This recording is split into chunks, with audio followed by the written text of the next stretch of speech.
Hello, televiewers. Good evening and welcome to this edition of Prime Hour on My Media Prime. We are very, very sorry for the late start, and we plan to do certain things in life, but nature imposes otherwise. But since many of you have been writing, telling me that you're waiting for the program, that is why we took the pains to also wait and make sure that everything is okay back here in the studio. Coupled with the traffic situation in Douala, it's not easy to move from one part of the city to the other.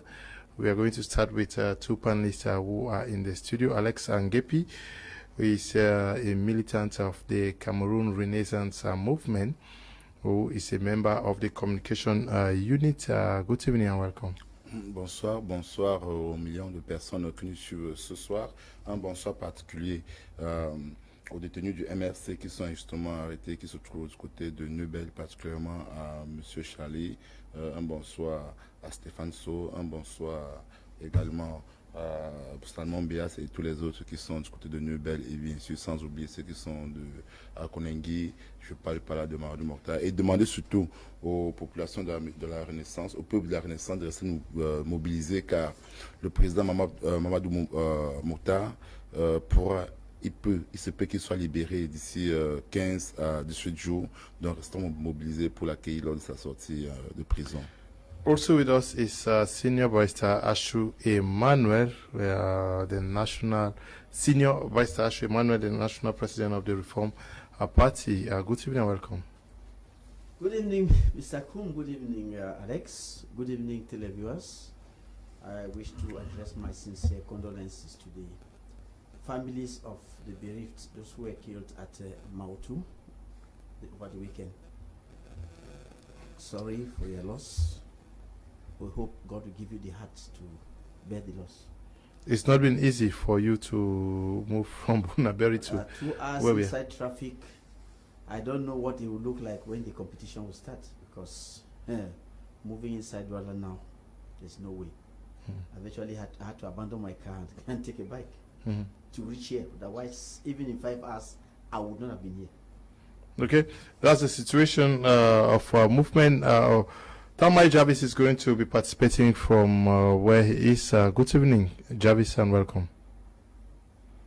Good evening, Jonathan. Good evening to Senior Barrister.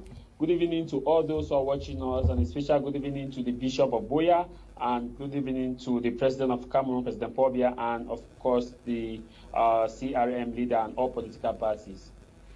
How are you doing today? Well, in Nairobi is fine.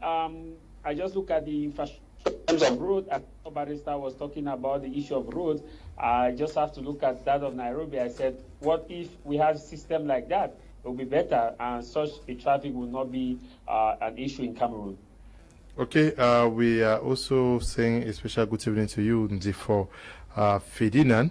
You set the tone for our discussions of today with a petition that was sent to the senators and parliamentarians of the Northwest region.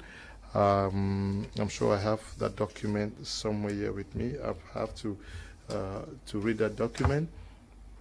It reads an open letter to the honorable members of the National Assembly from the Northwest region, honorable members of the Senate from the Northwest region, subject public investment budget disparities. Dear honorable gentlemen, find below the public investment budget for the Northwest region and see for yourselves fractions you have obtained for us compared to other regions. You have questions. For Ferdinand, he says that I have a few questions for you, honorable gentlemen. One, what are the criteria used in allocating the public investment budgets to various subdivisions, divisions, and regions? Does the population size play a role? Two, is the public investment budget an integral part of the finance law you vote every year? Three, are the members of government and governing elites from the Northwest aware of this disparity?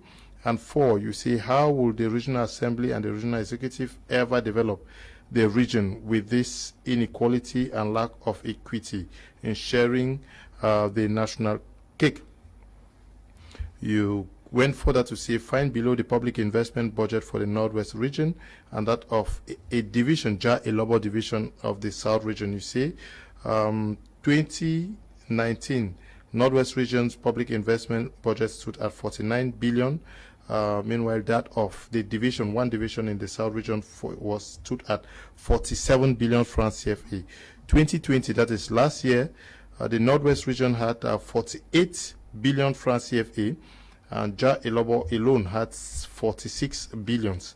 2021, this year, we are talking about, the Northwest region has 48.19 billions francs CFA. Meanwhile, JA Elobo alone has 68.79 billion francs CFA. That is, in 3 years, the Northwest region has received 145.9 billion francs CFA. Meanwhile, a single division in the South region has received 162.98 billion francs CFA. Your fifth question for Ferdinand says, how can members of parliament of the JA Elobo division with 350 inhabitants be allocated 350,000 inhabitants be allocated a public investment budget 162.98 billions for 3 years, while you from the Northwest region with 1.9 million inhabitants and 7 divisions can only obtain 147.93 francs CFA for the same period. Dear members of parliament and members of government from the Northwest, please do for us what your colleagues of JA Elobo do for their people. Ndifo Ferdinand, writing from Douala. Ndifo Ferdinand is also serving as a consultant for Prime R. He's assisting us a lot at many levels. We are very grateful that he is also supplying us with some of the documents that we are going to be working on this evening. Actually, he is here with us in the studio, but he's not going to take part in the program. I'll start with you, Senior Barrister Ashu Emmanuel. Do Cameroonians, I'll start before we get to the letter, the questions raised by Ndifo Ferdinand. I want to find out from, do Cameroonians even take time to know how much is allocated to each region?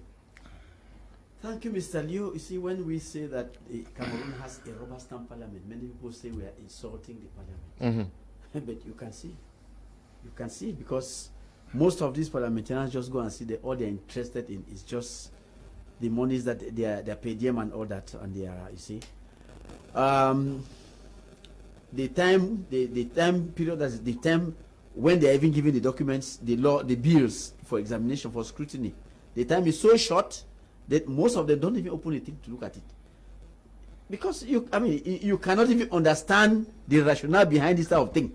How can consistently, it's not just 1 year, this is something that has been going on for a long time, consistently, the ruling division, because we know of the ruling party, but this is the ruling division, look at it, Northwest and Southwest put together, their own public investment budget is not up to that of JA Elobo. Can you imagine that? You see, simply because the people who are there, their prime reason for being there is not to protect the interests of the people. Mr. Ndifo, I'm sorry, you are just wasting your time. What do you think any parliamentarian can do in the parliament? He can do nothing. They will tell you that you have to vote according to party lines. The party has said that you are going to vote what is presented. When the bills are presented, how many bills have you ever seen being modified? They will always tell you, voted as presented. So, it's a waste of time. Yeah, but my question is, you see, this is an officialization of tribalism at the highest level of the state. Officialization. How can you explain this type of thing? It does not suffice that all they have in a government of 70 ministers, about 45 should be from their region. Out of the governors, they have absolute majority. The DOs, the same thing. The magistrates is the same thing. Look at even the investment budget. at the highest level, officialization of tribalism. No, it's terrible. I don't think this is a shame. It's a shame. Now, when you say this is a shame, my question remains: are Cameroonians actually informed about what is allocated to their different divisions, subdivisions, and regions at all? Do we even care about what is parliamentarians are supposed to inform you of whatever they do, and when the laws are made, they're supposed to be made public. But how many times have you seen that public investment budget in the streets? How many times? Yeah. How many journalists have ever cared to publish it? No. When they do the thing, they know what they have done, they just put it under the table. It took us since 1961 to discover what they did in 61.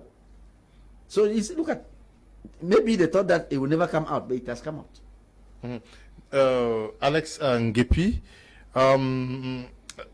do you think that MPs are supposed to explain to the population what has been budgeted for them, especially for their respective constituencies? MPs from the Northwest, MPs from the Southwest, MPs from the West region, MPs from the Far North region. Do they take the pains at all to explain to their population that this is what has been allocated to us? Non, c'est très difficile.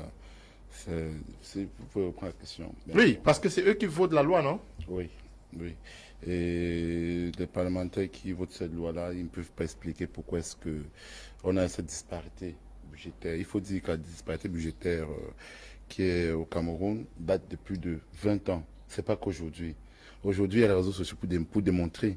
Et je suis un homme politique, ma base politique c'est dans la vallée du Thames, dans le sud. Mais je peux vous rassurer, hein, même en 2020, budget 2020, c'était pareil. Quand vous allez au sud, il n'y a aucun investissement. Parce qu'ils savent qu'il n'y a pas l'opposition dans le sud, en fait. Hein. Ils font tout. Ils empêchent à l'opposition d'entrer dans le sud, car ils ne veulent pas qu'on dénonce, qu'on découvre que cet argent, en fait, est détourné, volé, tout simplement. Donc, ces parlementaires sont en fait des bandits. C'est carrément une horde qui est là, qui passe le temps à piller le peuple camerounais. Un cas très simple. Le budget du sud est le troisième plus gros budget, hein, depuis plus de 10 ans d'investissement au Cameroun. C'est-à-dire, après le centre, c'est le littoral, c'est le sud. Ce qu'on ne dit pas aux Camerounais, c'est que le budget du sud à lui seul est le budget aussi des 3 régions du nord. Yeah. C'est-à-dire le Grand Nord, 160, donc la Damawa, l'extrême nord et le nord. Et ça dépasse même les 3 budgets, parce que c'est 196 milliards contre 173 milliards. Et il y a des départements qui ont carrément le budget de l'ouest du Cameroun. Parce que c'est sur les 800 et quelques milliards qui allouent au budget du Cameroun, donc le sud a sensiblement les 1/5 du budget. Hein. Faut qu'on dise aussi aux Camerounais. Mais il ne faut pas que les Camerounais pensent que parce que le sud a un gros budget, que cela signifierait que les populations du sud reçoivent cela. Un cas très simple, allons sur les routes. Quand vous êtes du côté de Kiossi, hein, quand vous êtes à Kiossi, ou bien quand vous êtes à Olamze, pour faire plus court, oui, vous êtes à Kiossi, c'est dans le sud. Vous voulez aller à Ebolova, qui est dans le sud. Ou vous êtes au marché mondial. Le marché mondial, c'est à Bamikok, dans la vallée du Temps, en Bam, la vallée du Thème. Vous êtes au marché mondial à Bamikok. Hein, vous voulez vous rendre à Samelima. En principe, c'est le même, c'est comme Douala et Deya. C'est-à-dire, c'est frontalier Douala et Deya, c'est la même chose. Mais pour quitter de Bamikok, d'Ambam, pour vous rendre à Samelima, vous devez d'abord aller au centre. Donc vous devez quitter là, aller à Ebolova. Ebolova, aller au Carrefour Sam, aller à Samelima. Or, c'est-à-dire, pourtant, c'est la même zone. Il n'y a pas une route qui quitte de Bamikok pour Samelima. Oui, Bamikok, Samelima, c'est à peine 35 km. Oui. Mais on vous fait parcourir sensiblement 250 km pour vous rendre à Samelima. Ça vous en dit quoi? Le budget qui est alloué au sud n'est pas un budget d'investissement, c'est un budget de vol. Voilà, on doit être clair. Donc, parce qu'ils savent qu'au sud, il n'y a pas l'opposition au sud. Et quand ils mettent dans ce gros budget au sud, personne ne va contrôler. Personne n'aura les yeux ouverts sur le budget. Alors, ils donnent donc des budgets faramineux au sud, qu'ils prennent ça et se remplissent les poches. Je vous dis, je suis quelqu'un, c'est ma base politique. Il ne faudrait pas que les Camerounais pensent qu'au sud, il y a des infrastructures. Il n'y a aucune infrastructure. Je vais vous prendre encore un cas très simple. Man, le barrage de Menvele se trouve dans le sud. C'est la vallée du Thème. C'est à Man, n'est-ce pas? Menvele, c'est le nom d'un village. Menvele, de 1, il n'y a pas le courant, c'est-à-dire il n'y a pas à Man, c'est le groupe qui alimente Man. Pourtant, le barrage est à moins de 10 km, 15 km de Mais il faut Man. transporter le courant, non? C'est pas ça, c'est le groupe qui est là-bas. Maintenant, Man est frontalier avec l'océan, c'est-à-dire Kribi qui a 9 arrondissements. Pour quitter donc de Man, aller sur Kribi, nous sommes au sud, parce que quand on a un gros budget, c'est qu'on devrait investir au sud. Vous devez donc quitter de Man, vous rendre à Ambam, mais au centre, c'est tout dans, c'est Ambam, dans Ambam. De mais au centre, vous devez vous rendre à Ebolova, vous devez vous rendre à Yaoundé, Edeya, Kribi. Pourtant, Man, Kribi, c'est moins de 80 km. Vous comprenez un peu? Donc, il ne faudrait pas que les Camerounais pensent parce que Alex, what we have to also understand that when you look at this budget, a good chunk goes to road construction in the south region. Oui, a good chunk is dedicated to open up roads. But before I come back to you, non, juste pour ça, permettez-moi. Je vais dire quoi? Ce budget est depuis plus de 10 ans, c'est pour la reconstruction. Il n'y a pas de route. Donc c'est pas aujourd'hui, c'est pour les routes. 2020, c'était la même chose. Par exemple, pour quitter. Mais il y a certaines routes qui ont. Il n'y a pas de route. Je vous dis, c'est ma zone. Il n'y a pas de route. Okay. Pour Ambam. Ambam pour Olamze. Olamze qui est en frontière avec la Guinée. C'est la territoire. Donc 2 arrondissements. Il n'y a pas de route. Donc j'ai voulu prendre cet exemple-là pour faire comprendre aux citoyens camerounais. Au sud, il n'y a aucun investissement qui est fait au sud. Je vous dis, par exemple, au sud, il n'y a pas d'électricité au sud. Au sud, ce sont les groupes électrogènes qui fonctionnent au sud. Donc quand on vous dit qu'une province comme le sud, qui a de gros budget, on n'arrive pas à avoir de l'électricité, c'est pour vous faire à quel point c'est un budget qui sert à voler. C'est le vol tout simplement. Parce qu'il n'y a pas l'opposition pour contrer ce budget. Donc ça va clair dessus. Tamai Jarvis, your reaction when you looked at this budget, but I also want to find out from you whether you think that Wurenda's account on how previous budgets were utilized, because we are talking about the 2021 budget, and nobody has given an account on how the 2020 budget was used and the previous 2019 budget. Seemingly, nothing is said about that. Leo, I think, like Senior Barrister said, our MPs, sometimes they don't communicate. Not just that, sometimes they don't communicate. They don't see the need to want to communicate with the people to explain the situation as far as the budget is concerned, the situation as far as adopting the budget is concerned, the various criteria that were taken in order to have the budget, and in terms of updating how it was used. I believe that when we look at the role of an MP, I strictly and honestly believe that our MPs seem not to understand the role in which they were elected. And they are just carried with the fanfare that they are members of parliament and just look just within the money that's been given to them as per their subcommittees. But when we come to the nooks and to the nitty-gritty as far as a role of a parliamentarian is concerned, it is his obligation to update the municipality as far as the budget allocation is concerned, as far as how it was utilized. And the people have that right to put their MP into question and call their MP to explain how the budget for 2019 was allocated. You asked a question to Senior Barrister as far as why is it that most Cameroonians don't care about the budget. They simply question, the answer to that question is simple. It's simply because most Cameroonians, they have lost interest in politics, and so they feel that even economic issues, they consider it as political. I give you an example, especially in Menchum Division. Let's look at Menchum Division. If you look at the road between Bafut Forest and right up to Womb, and you extend right to Isu and the rest, and it will tell you that that is a road which by normal circumstances was supposed to have been done. And budget is being allocated in terms of construction of classrooms, in terms of construction of hospitals, in terms of providing access to good drinking water. This amount allocated to these divisions and to the entire Northwest region in general. But how many times do we have MPs to go down and educate the people as far as the project for the year?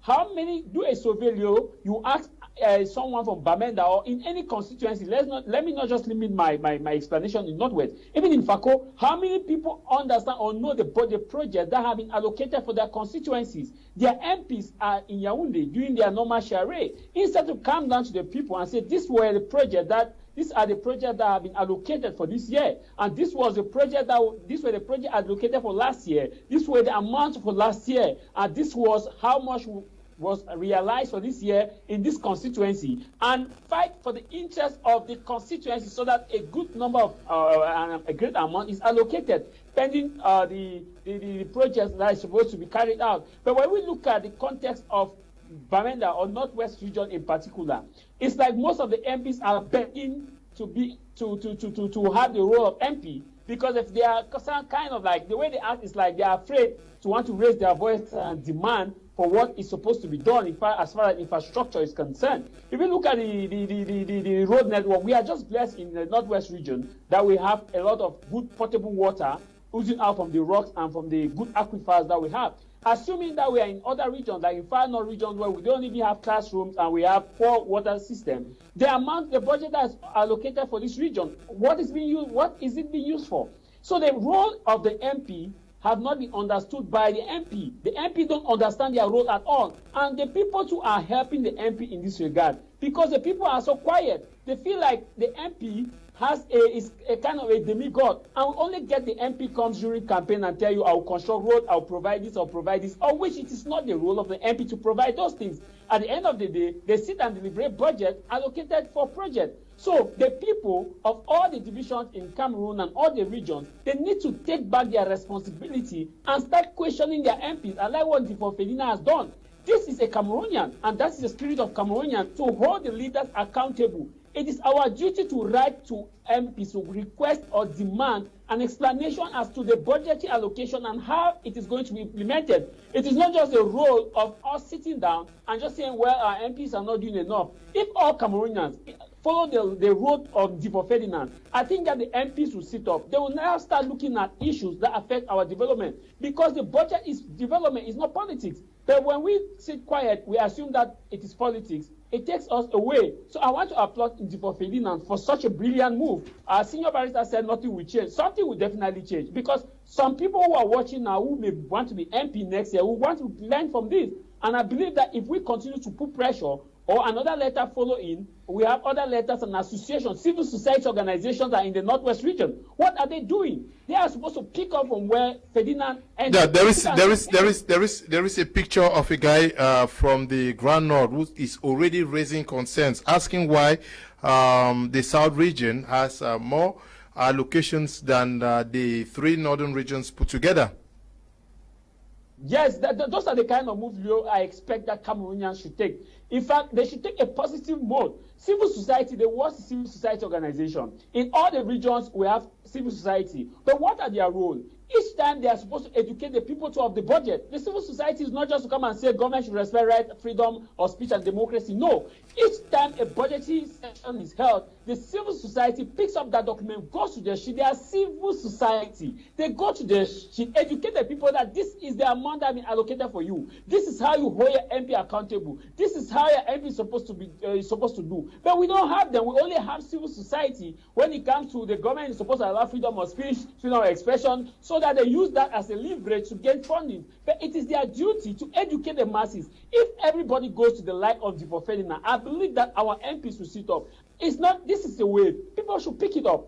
Cameroonians should pick it up and ask their MPs, what is happening with the budget? What was done in 2020? You have raised an important question. But we will not get an answer because everybody is kind of silent, afraid to talk. It is time for us to sit up and say, hey, we need account for what was done in 2020 for the budget that was allocated. In the North and Southwest region, they will normally use the pretext of the crisis. Let's keep aside North and Southwest region. Let's look at the other 8 regions. In fact, in the North region, they will play Boko Haram.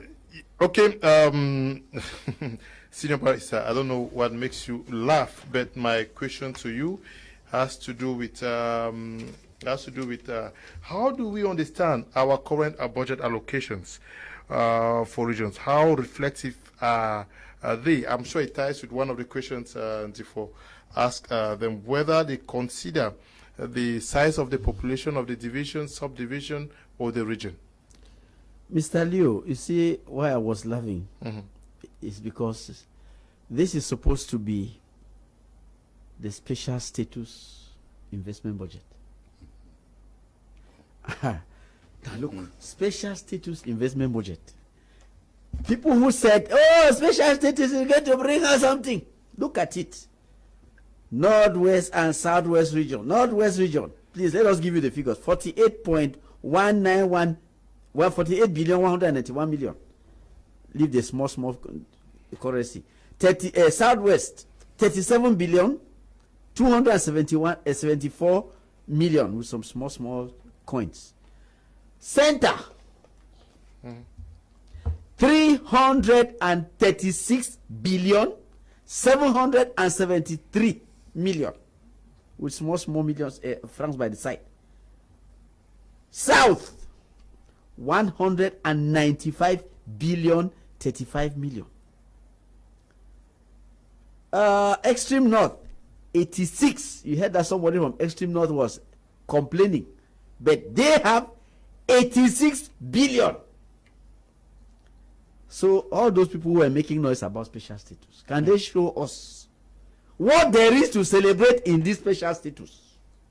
This is a special status investment budget where we all come last cocoa in the class. As you rightly, as Mr. Ndifo rightly puts it, Jai Lobo alone has a budget that is more than, it's more than Northern and Southwest put together. So, are we wrong to say that the major national dialogue put in place a special mockery status? Because that looks like what it is. From what we are seeing here, how can Center alone have 336 billion? The Northern and Southwest together put together, they cannot even scratch 70 billion. The two of them. Yet Yaoundé does not have a special status. But we have a special status. No, these people should try to be serious. This is nonsense. This is total nonsense. I said this was officialization of corruption and tribalism at the highest level. Mr. Ngepi pointed out something concerning the South. Let me point out something concerning the East. The East, because I have militants in the East who send me videos from the East. You talk of roads, they don't even have roads that can be applied by bikes. The plank bridges have all collapsed. So where do they use this money? What are they investing? Please, so people of the East, if you are hearing me, look, you have been given 40 billion 748 million for this year, for this 2021. But when you see how these people suffer, most of the East don't even have light. What are they talking about? Where or what are they investing this money? I think I will have to agree with Mr. Ngepi. This money, most of it is embezzled. Nothing is used for the benefit of the common man. Okay, there is an element raised by Mr. Ndifo. For example, it is said that the Northwest region has been allocated 48 billion of francs CFA. But when we look into that budget, we notice that 7.3 billion in that amount is allocated for the construction of bridge on the Cross River Bridge, part of Bamenda Enugu Road. So I don't know whether that bridge is in the Northwest region, but the 7.3 billion is allocated in the north. And then we have rehabilitation of the Babaju Bamenda Road. We have 8 billion francs CFA that is allocated, knowing that last year 25 billion francs CFA was allocated. This 8 billion is coming from donors. What the Cameroon government is putting in the budget for that road is 500 million. Seemingly something is not clear. Mr. Leo, we almost forgot this one. This is a budget for reconstruction too. No, but the UNDP was supposed Cameroon government has its share inside. This thing also contains our government share for the reconstruction of Southwest and Northwest. Master, who are they laughing at? This is nonsense. The minister, how many times has this minister gone down? Oh, reconstruction is starting. This thing is supposed to contain, to take care of special status and take care of reconstruction. Government share. Yeah. And take care of the construction of bridges. Yeah, but when you come up with a budget of 48 billion for the Northwest region, and we know that 7 point something billion is allocated for the construction of a road that is not found in the Northwest, how do you understand it? What do you want to understand it? That they are constructing a road from West Province and they tell you that Norway should fund it. What do you understand? They don't want the money given to the Western Province to be touched concerning that road. So it's simple. No, but that road is along the Bamenda Enugu corridor, so it should be found in my division. Well, okay, you mean the Manfe? Yes, because Bamenda. yes, Enugu? because it's talking of construction of bridge on the Cross River Bridge. No, Cross River is Manfe. That's Manfe. Yes, but the budget is found in the allocations for the Northwest. Is Well, it just they don't know. The people who made that thing did not even know where the areas are, the regions are found, because when you talk of Manfe, well, you know that many of them call us. They call me Ashwe Bamenda man. They don't know that Manfe is different from Bamenda. which means that and these allocations have been done consistently for 3 years, which means that if we reduce this amount and add it to the Southwest region, what actually would be remaining for the Northwest would be About 30. Yeah, far less. About 30. That's it. So what is the rationale behind that? Anyway, you are going into some small intricacies which don't even really matter. Why don't you go and look at the things?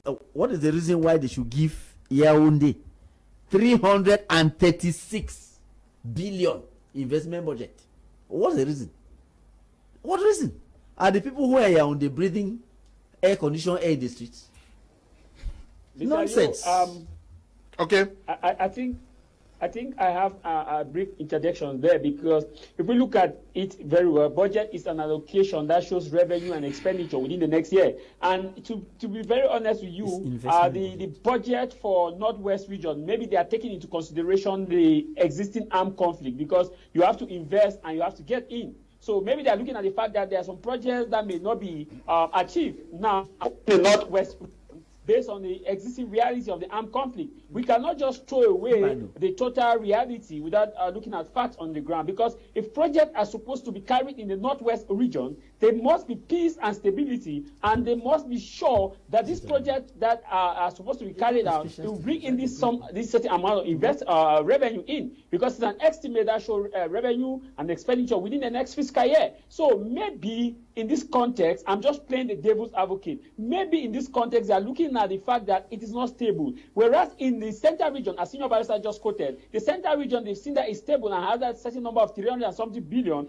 which because of that investment, they will have at least a certain number of investment. My worry in the total budget is that we have not been told whether it is a balanced budget or a budget surplus or a budget deficit. Because if it is a balanced budget, or if it is a budget deficit or a budget surplus, when we have this context, we can well know that, okay, this is what is happening. But to my own understanding, as far as the reality of the Northwest is concerned, in terms of the existing armed conflict, maybe can you fix your camera, please? Is it okay now? No. Just turn it. Maybe I'll come back, talk to the other panel, let me readjust it. Ok, oui, Alex Ngepi,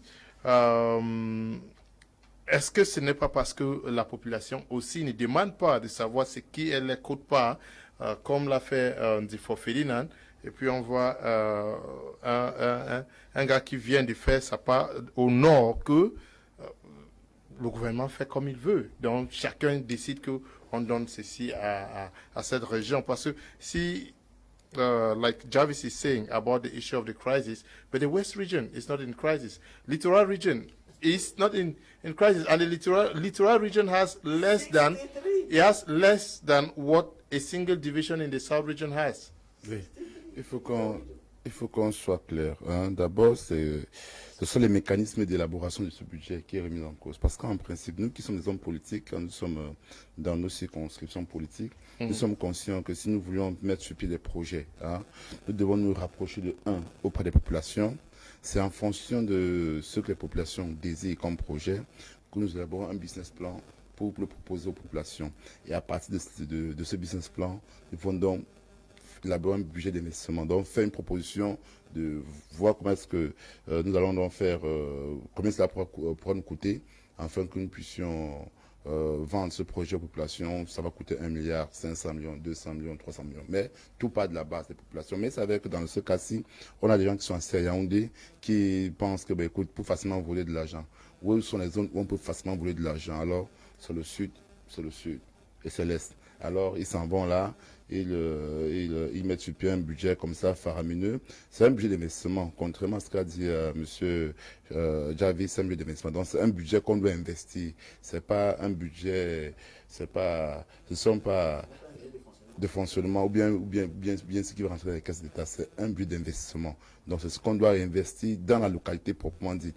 Et ce sont les budgets qui sont globaux, en fait. On prend tout et on dit, écoutez, cette zone-ci, si nous sommes en reconstruction ou pas, voici ce qu'on prévoit donc investir. Je vais rappeler, hein, et je veux bien que les gens comprennent très bien pourquoi est-ce que nous qui sommes au sud, pratiquement MRC, et dernièrement le PCN, leur régional a été arrêté du côté du Djaïlobo, non, du côté du Djaïlobo à Samélima. Je me suis amusé quand Cabral, Libye, est parti là-bas pour le retirer. J'ai actuellement 8 personnes qui sont en prison, en fond. Je veux bien qu'on comprenne ce qui se passe au sud. J'ai 8 personnes qui sont en fond. Non, nous parlons de l'investissement. Le budget, c'est le l'investissement. Je vais vous dire ce qui se passe pour que vous compreniez bien pourquoi le sud a un si gros budget. J'ai vu qu'ils sont en fond, maman Thérèse, avec le monde communal. C'est des gens qui sont marketés tous les jours parce qu'on ne veut pas que le processus existe dans le sud. C'est ça que les questions. Allez piquer au sud. Je vous jure, si j'ai un problème, ce sera dans le sud. Parce qu'on ne veut pas qu'on dénonce ce qui se passe au sud. Donc, ils ne veulent pas que, si M. Léo, vous allez au sud pour faire un reportage, l'administration va vous empêcher de faire le reportage. Le centre a plus de 300 milliards, non? Non, le centre, non, c'est pas pareil. Je vous dis, c'est pas pareil, c'est autre chose. Le sud, c'est autre chose. Il a été empêché au sud, on a les leaders qui étaient au sud. A dit, on empêche à l'opposition d'entrer au sud parce qu'ils savent que si l'opposition est au sud, l'opposition va décréter. Par moi, tout de suite, je vais prendre le budget de la Vallée du Thème. Je verrai des projets qui sont prévus pour la Vallée du Thème. Je peux vous dire, dans un an, on va se retrouver, je vais vous dire, la Vallée du Thème avait tel budget, mais ce qui est réalisé, ce qui a été réalisé ne vaut même pas les 5 budgets. Donc, je vais donc dire quoi? Cherchez ce qui a été alloué l'année passée et nous avons déjà ça, nous avons ça. Je vais vous dire quoi? Que le budget Cameroun est une mafia. C'est une mafia terrible qui est installée au Cameroun. C'est-à-dire, elle ne tient qu'aucune. Parce qu'en principe, si on parle de reconstruction d'assurance spéciale, les régions camerounaises qui devraient avoir la plus haute part de budget, c'est le nord-ouest et le sud-est du Cameroun. Parce qu'on parle de reconstruction. Si on doit reconstruire le nord-ouest et le sud-est du Cameroun, c'est une zone en conflit.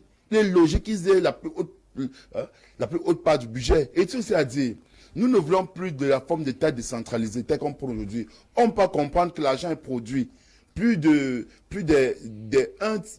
La moitié même du budget camerounais est produit au littoral et au sud-ouest. Et ces gens n'ont rien.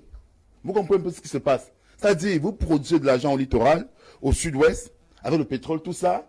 Mais tout cet argent, on prend, on envoie ailleurs. Donc, c'est ça qui est remis en cause. Voilà pourquoi nous disons qu'il faudrait vraiment qu'on pense au système fédéraliste. Parce que le budget tel qu'il est conçu aujourd'hui, ce budget ne peut pas satisfaire les populations. Elle ne respecte pas la réalité qui est produite. Eli, can you correct the spelling of allocations? There I see allocations. Can you add O to after the L? Yeah, allez-y. Donc il faut bien comprendre très bien que ce budget qui est au sud, là, c'est simplement pour voler le contribuable. C'est un budget qui ne sert qu'à voler le contribuable. Donc, on ne devrait même pas... En fait, les gens doivent comprendre pourquoi est-ce que nous, à l'Est, nous sommes au sud.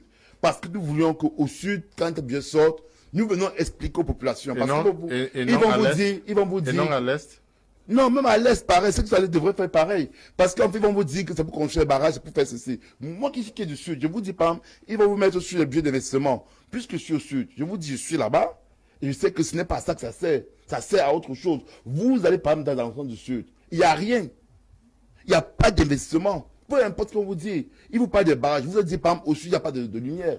Dans le du thème, leur fameux barrage de Mevele ne produit pour la population. Il n'y a que des groupes là-bas. Donc, je veux que les gens comprennent très bien que nous qui sommes au sud, en tant qu'hommes politiques, nous gênons énormément leur plan. Voilà pourquoi est-ce que le RDPC fait tout pour nous nuire. Parce qu'ils ne veulent pas qu'on puisse dénoncer. Okay. Maintenant, parce qu'en fait, le problème c'est quoi?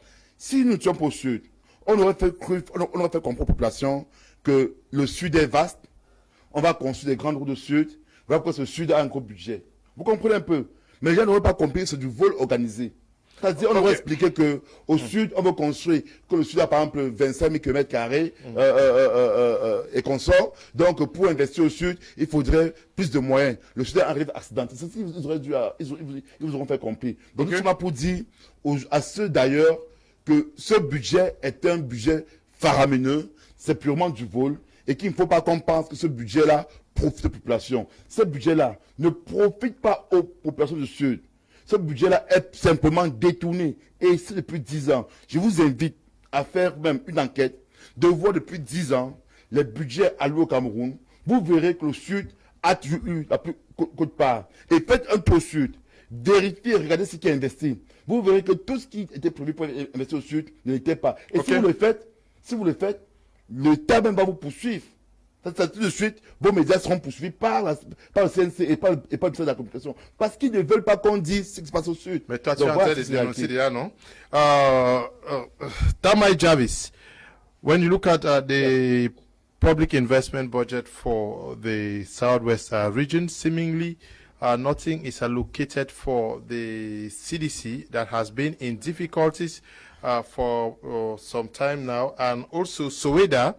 That is the Southwest Development Association that is supposed to be assisting many local communities. How do we also understand this? So, given the context in which the region finds itself. Mr. Alio, I think regarding the issue of CDC, as far as Soweto is concerned, it is not an issue that they are supposed to wait for the budgetary allocation before they are giving money. We've seen how the government have come in, like the case of this airline, Cameco. The government has rescued Cameco on several occasions, and we've seen how the government have equally rescued other parastatals. My only problem I see is that why is that the budget will not be allocated for a chunk or an amount will not be given for CDC, which is the second player in the state after Cameroon government. We look at equally the other parastatals that are helping. The only reason is because the MPs in this region are not fighting very hard. Because if the MPs are fighting very hard and speak in one language or in one voice, that we need CDC to be resuscitated, we need that CDC to come back. If the MPs can sit up and come as a team and speak in that voice, I would bet you that CDC would have been in that budget. But the simple reason is because the MPs don't look at it as priority. They feel like it is their duty to just move around, get their service car, get their amount that's given to them, go for holidays in Dubai, go to US and come back and come and sing this normal song of chairman when they visit the community, and they feel that that's all about them. But the issue in Southwest region is the CDC in particular is simply because the elite in that region have not taken it as a priority. Before a budget comes up like that, there's what we call lobbies. Various groups or prominent politicians who are not even members of parliament, but who have stake in the government, like the other elites, come up as lobbyists. They lobby the government to tell the government that we have this project in our locality. We have CDC, which is dead. CDC produced. CDC is doing this. When we have these lobbyists come together, they now move to the MPs and channel their petition to the MPs. The MPs now carry it to the parliament and debate it and say, hey, this budget needs to be worked upon because CDC is not there. This is the implication, this is what is affecting us. I think that, to answer your question, is priority. To them, CDC is not a priority. That's why you will see that it's not there. The Cameroon government, and like any other government, we want that people who are affected should raise their voice. Leonard, you only quickly assist someone if that person tells you I have a problem. But if the person comes to your house, instead of demanding that he or she needs money to pay the child's school fees, the person is demanding for food. You will be forced to give that person food, thinking that you're solving the problem until Can you fix? You have to touch this. Your camera or whatever device you are using, it should be on landscape and not on auto rotate, because anytime you're talking, it rotates. Yeah, just go on. Yeah, what I was saying is, in this locality, we need to take it serious, because the MPs are not taking it serious. That's why we are facing what we are facing today. The moment that the MPs want to take it serious, the senators will take it serious, you will see that CDC will not need public investment budget. CDC needs a special operation to rescue it. It doesn't need public investment budget. But because the MPs are docile, because the senators are docile, the elites are playing their own politics in their own end, they are less concerned. To me, it is a priority that the MPs sit up. That's why you see that it's not in that budget. It's not only that, Mr. Leo, look at Mention 4. What's happening in Mention 4? Look at the ring road. What's happening with the ring road? The ring road has been promised from time immemorial, but the MPs keep staying quiet, silence, and keep enjoying their enjoyment. But the moment that these MPs will sit up and say, hey, this is what is happening, we need the ring road to be in that budget. We need CDC to come up, not even in public investment budget, because if you wait for public investment budget, it will be squandered. CDC needs a special commission created, a certain budget to be disbursed to CDC to revive. Cameroon is known not just only football, but because of CDC. CDC produces bananas. CDC recruits a lot of people, and because they are not operating now effectively, you see why their lands are being fought left, right, center. And the simple reason I see why the elites are quiet is because they want the lands of CDC. If they don't want the land of CDC, you will see that they will fight, because they simply want the land of CDC. They feel like CDC is occupying their land. They need to sell. I think that's the reason. But the moment they will sit up and speak in one voice, you will have CDC be not only a public investment budget, but a special commission will be created for CDC, and we need that. Okay, good evening to you all in the studio. This is Elvis from Kumbako Sala. I like the transparency and of the program, and it's educative. Hi, Mr. Leo. Rene from Nonglase. Douala budget is allocated in proportion to the number of CPDM militants in each region. That is why the central region is highest. Okay, that is also another angle. I don't know how. Good evening, Mr. Liu and the crew. I love your program. Keep it up.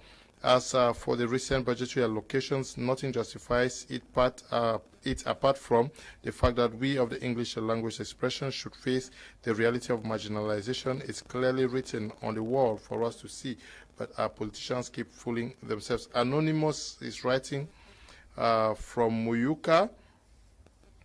Hello, Mr. Leo. Greetings to you all in the studio. I think the government is playing a jack and Jill game on her citizens. Is it normal for parliamentarians to mention roads construction, which is the right of a citizen during a campaign? Emmanuel is writing from Ngusu in Ngusu out there in Yaoundé. How do we understand what is happening? He says that the MPs are not doing their job, but this budgetary stuff starts at the level of the subdivisions, subdivisions, divisions, the governor's office. Thank you, Mr. Leo. It looks like Jarvis has been taken over by the people in Kenya there. He must be thinking about Kenya, not Cameroon anymore. Because the MPs, they don't prepare the budget. The budget is prepared by the government. But they validate, they vote. It comes to them already as a bill, which is quite often given to them 24 hours before. Huge thing like that, they don't even have the time to go through it. You see, I won't blame them much. The thing is, you see, the government, like some person said, the government doesn't look like it's serious about this thing. How can you tell me that it is an MP who has to go and lobby for projects in his area? We all know that Sonara, which used to give government a lot of money, was a victim of fire. And Sonara needs to be revamped. Do you need to go lobby for Sonara to be revamped? Is that a public investment? Is Sonara not public investment? Okay, Mr. Biajos, last year he created Limbe Port Authority. We are talking of public investment budget. Hey, have you seen anything here? That means that port will not be created, will not be built anytime in the nearest, nearest maybe 4-5 years. What type of thing is this? The projects are there. If you want to talk of projects, they are there. You don't need any person to lobby. Who is the MP who are lobbying for Yaoundé to have 336 million? Or for South to have almost 200 billion? Who is the MP? The people go and sit and prepare their thing and just come to parliament for the thing to be rubber stamped. Boom, boom. Kavai says it is voted. Whether you vote or not, we have seen cases there, they attack the parliament. They say vote is by show of hand. Who has ever voted in that thing? Now look, they should tell us why they are deceiving people that there is, that we are in the same country, because I don't see. Since when the Center province become more populated than Littoral? Where is the population of Center found? Where are the towns? Apart from Yaoundé, which town in Center has population? What type of thing is this? Look at the population that they are putting here. Center 4,159,000. Littoral 3 million. Wonderful. Mr. Leo, you're in Douala. What's the population of Douala? These people are jokers. They are jokers. This is what they call gerrymandering in politics. You arrange the figures. This is nonsense. Take Douala, the city of Douala, Bonaberi, then the towns, the small towns of Nkonsamba, Mbanga. Then you go to wonderful. Where is Yaoundé population coming from? Just because they want to put money there, they say they have more people. Okay, look at Northwest. Population 1,960,000. Then you come and take South. Population 749,000. Investment budget. South 195 billion. Northwest 48 billion. How do you justify that? How do you justify that? The population of Northwest is twice the population of the South. But the South has an investment budget that is 7 times that of Northwest. What is that? What is that? And when you go to the field, like Mr. Angepi is saying, you don't see what they have invested. You don't see anything. Of course. That is what angers me most. Because when you go to the field, the people of the South are suffering like those of the other regions. I don't understand. This is thievery in broad daylight. Okay, thievery in broad daylight. But you say this budget is not prepared by No. It's not presented. Yes, but they are the ones who vote. Must they accept it? Est-ce qu'ils doivent valider ça? Non. Can they refuse? L'action des députés est de voter les lois. Oui. Et le budget est une loi de finances. Ils peuvent aussi refuser. Ils ont ce pouvoir de refuser et de contrôler l'action du gouvernement. Because if you are raising these disparities, that this region has 1.something million and this one has less, why can they not also tell the government that these disparities, there is no justification for us to allocate this amount unless... Parce que je vous ai dit, l'action du gouvernement, je réitère, des députés, c'est de voter les lois et de contrôler l'action gouvernementale. Voilà les deux choses qui leur sont dévouées. La loi, le budget est une loi de finances, c'est une loi financière. Donc, ils peuvent ne pas la voter. Et la commission des finances est la seule commission qui peut siéger en permanence à l'hémicycle. C'est la seule commission, vous comprenez un peu, qui peut siéger en permanence à l'hémicycle. Les autres commissions doivent siéger à des temps bien définis. La commission des finances est différente. Donc même son organigramme est différent. Donc, ils peuvent ne pas voter. Simplement parce qu'on a des députés qui ne sont pas là pour l'intérêt du public, du peuple. Ils sont là pour l'intérêt du RDPC. Voilà le problème. Et l'opposition est peu représentative. Voilà pourquoi nous avons dit que, par exemple, ceux qui sont allés dans ces élections-là, maintenant qui justifient comment se fait-il qu'ils soient des députés et qu'ils laissent ça passer. Voilà pourquoi est-ce que le MRSA dit nous partons pour les élections. Parce qu'ils sont conscients que si vous n'avez pas la majorité absolue à l'Assemblée nationale, si l'opposition camerounaise ne peut pas avoir la majorité absolue, ils n'iront que se remplir les poches parce qu'ils vont tout laisser ça passer. Voilà le problème. Ils ne laissent pas. On les donne l'argent pour laisser. Non, ils ne peuvent même pas. Je vais vous dire, le projet Camerounais a 29 députés. 29 députés. Vous avez dit, le mode électoral dans l'Assemblée nationale, il y a le vote, lever les mains, par acclamation, c'est-à-dire qu'on donne le budget, vous acclamez, c'est voté. Soit vous levez la main, soit debout, assis. Ça, c'est pas debout assis, c'est quand ça se complique. C'est-à-dire, acclamation, c'est le vote, voilà, ça passe, le budget, là, vous acclamez, c'est voté. Levez la main, on compte, s'il y a un problème, on dit debout, ceux qui sont debout, pour, assis, ceux qui sont contre, on compte. Quand ça dérange, on passe pas le vote. On vous donne les bulletins vert ou jaune. Non, vert, je crois que c'est jaune et rouge, ou bien vert et rouge. Donc, le rouge, c'est le non, et l'autre, et le vert, je crois, le jaune, c'est le oui. C'est là où vous votez. Mais pour atteindre ce stade-là, il faudrait qu'il y ait d'abord des mécanismes de blocage. Vous comprenez un peu? C'est-à-dire que ils peuvent même voter un budget qui sort de la commission des finances sans débat. C'est-à-dire quoi? L'État peut faire passer un budget à la commission des finances. La commission des finances approuve le budget. Ça arrive donc devant les députés. Le gouvernement demande un vote sans débat pour dire que vous n'avez même pas débattre de ce problème-là. Et donc, si l'opposition va empêcher qu'il y ait débat, il faut que l'opposition ait 16 députés. Donc, il faut que l'opposition fasse un recours, que 16 députés écrivent au président de l'Assemblée nationale en disant « Nous voulons le débat ». Parce que les gens ne comprennent pas le mécanisme de l'Assemblée nationale. Donc, quand il écrit là, si le gouvernement insiste encore, dit non, nous voulons une seconde fois, nous voulons un vote sans débat. Ça se passe autour de 2 heures. En 2 heures, ils mettent ça sur le tableau. Il y a un tableau pour cela. Pour que l'opposition exige au débat, il faut 31 députés. Ah bon, hein? Donc, permettez-moi, c'est important. Donc, si l'opposition, qui a 29 députés total, vous comprenez que le RDPC peut décider de dire ce budget, ça doit les finances là. Il n'y a aucun débat dessus.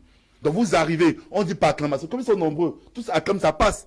Voilà pourquoi est-ce que nous avons dit, ça une réforme consensuelle du code électoral. Vous allez là-bas, c'est pour vous remplir les poches, parce que vous ne pouvez rien faire.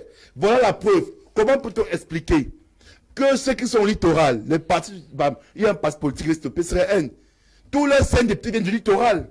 Le littoral est le premier financier de l'État. C'est le premier à contribuer au budget de l'État. Comment peuvent-ils accepter que le littoral ait un si faible budget? 60. Comment c'est possible?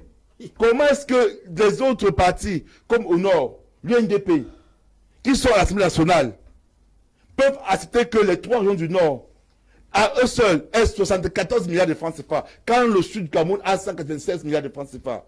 Parce qu'effectivement, il n'y a pas le jeu électoral. Et s'ils l'avaient compris, on aurait insisté sur la réforme du code électoral consensuel. Enfin, que pour que si un budget est mal établi, les députés disent non. Pour qu'ils disent non, il faut que l'opposition ait une majorité absolue. Ce n'est que ça, qu'il y ait au moins 91 députés de l'opposition. Mais comment faire pour avoir 91 députés d'opposition? Il faut qu'on ait un code électoral qui permettrait que les députés sortis des urnes puissent refléter la réalité. Ok. Donc, que le Cameroun ne soit pas dupe. Je tiens encore à réitérer. Ceux qui n'ont pas compris pourquoi MS n'est pas aux élections législatives. Maintenant, ils le comprennent. Parce que c'est inadmissible. Quand on parle de reconstruction. Mais quand vous avez un député d'énervement, est-ce que le budget n'était pas passé? Oui, bien sûr. C'est fort. Bien sûr. C'est fort, c'est parce que nous avons eu cette expérience-là. Nous avons compris que ça ne servait à rien. Bon, maintenant, pour de chuter, maintenant, sur l'investissement, je vais dire quelque chose. Quand le Cameroun, on parle d'émergence 2035, oui. Vous comprenez un peu, il y a les priorités. C'est-à-dire, l'une des priorités aujourd'hui aurait été que le gouvernement du RDPC cherche véritablement à reconstruire le nord-ouest et le sud-ouest. Si on fait une route qui quitte de Limbe, passant par Boya, Kumba, pour rejoindre Bamenda, on fait une autoroute. Ça décongestionne beaucoup de choses. Mais pour ça, il faut un budget.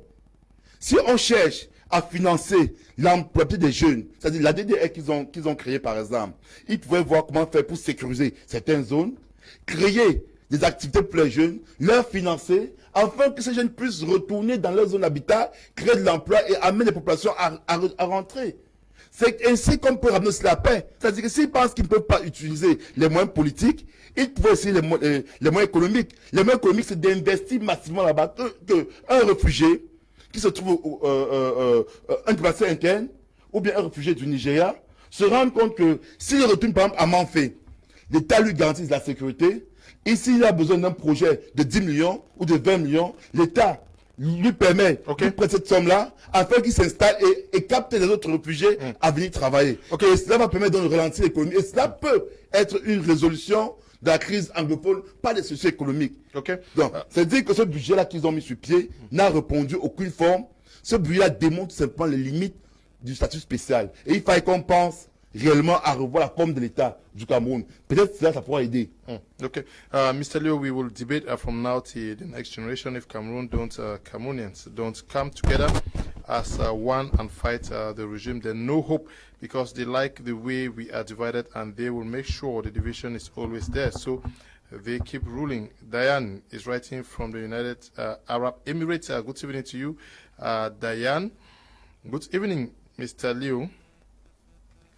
And the panelists on board. Well, from this budget, we can all see that Cameroon is one and indivisible. Raymond is also writing from the United Arab Emirates. Good program, Mr. Liu. The civilian parliamentarians, like in the Northwest, were not voted by Northwesterners to remain there.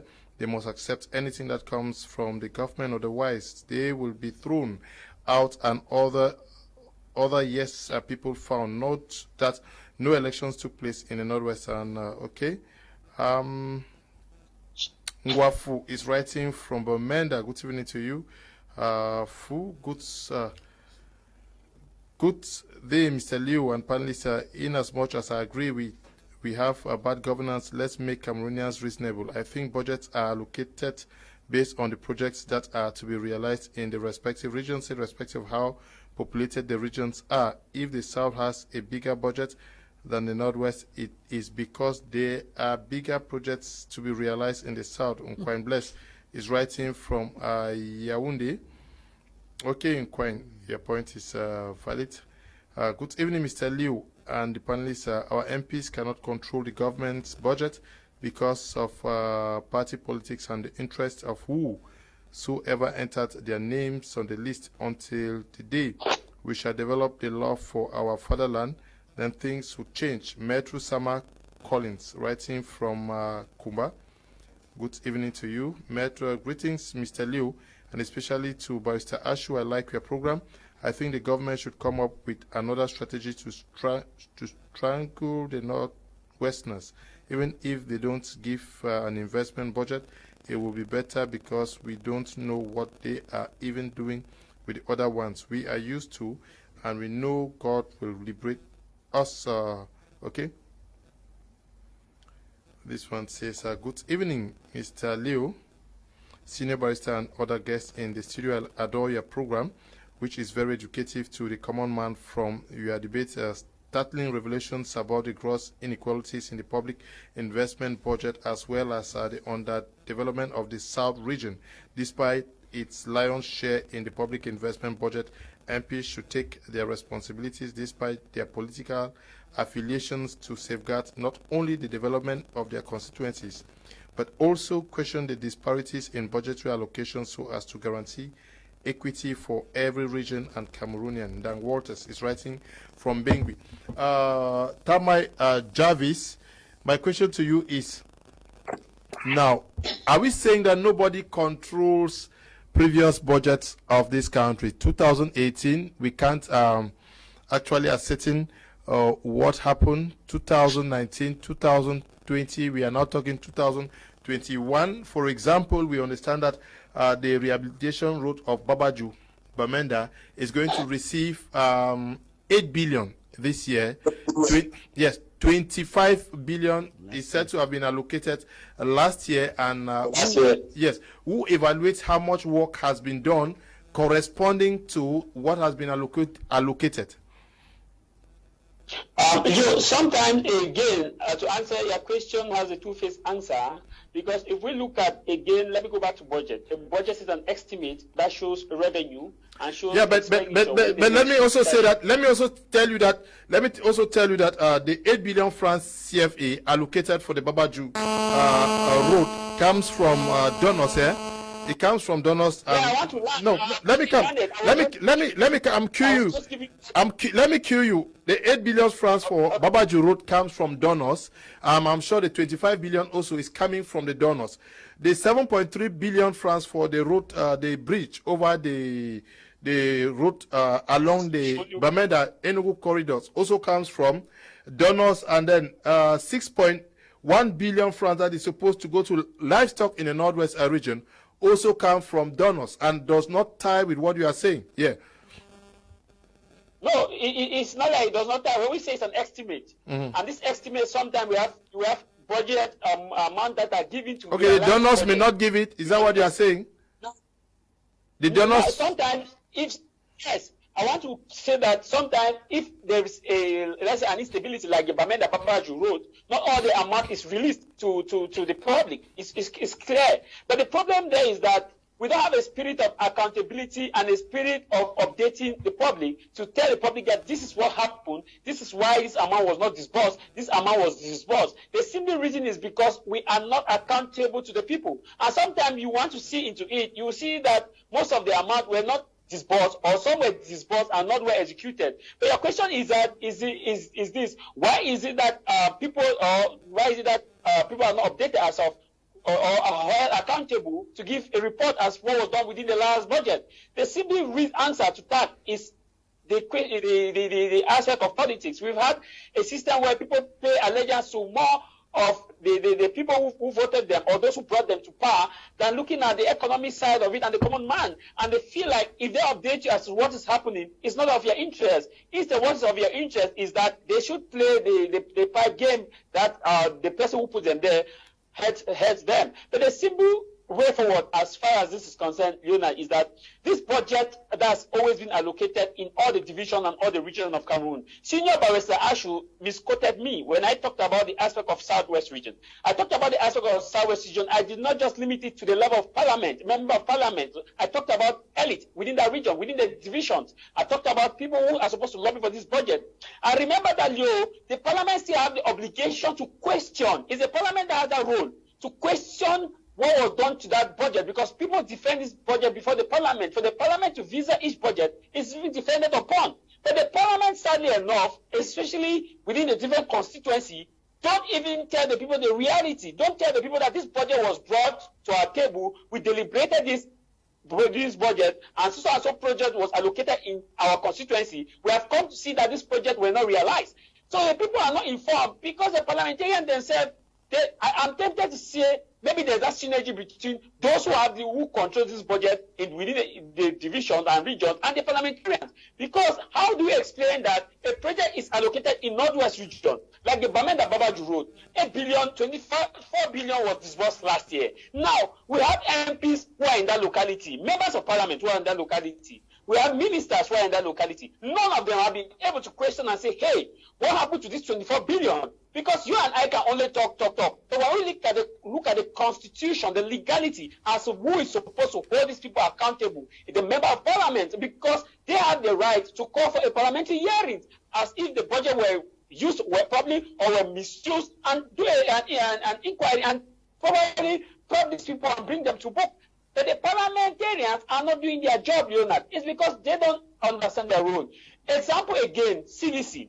If CDC is crumbling, what happens to the elite and the parliament? The parliamentarian from Fakoi constituencies and other parliamentarians within Southwest region as a whole need to come together and sit and write a joint memo and send that joint memo to their majority head. The majority head sit and deliberate and say, okay, so budget was brought for Southwest region. Let's see what is the stake of CDC in this budget. We see members of parliament like in Kenya, we see members of parliament, they debate, they argue about their budget. They tell you that, hey, this budget was allocated in Nairobi Center, that it was not done. So we want you to go and revise this budget, or we will not approve this budget. And the parliament has the right to hold people accountable. So the answer to your question is that our parliament is not playing its role in holding people accountable to tell what was done within the last budget and what will be done within this next budget, simply because the feel like the people don't have the right to know. It is our responsibility of the people within the different constituencies in Cameroon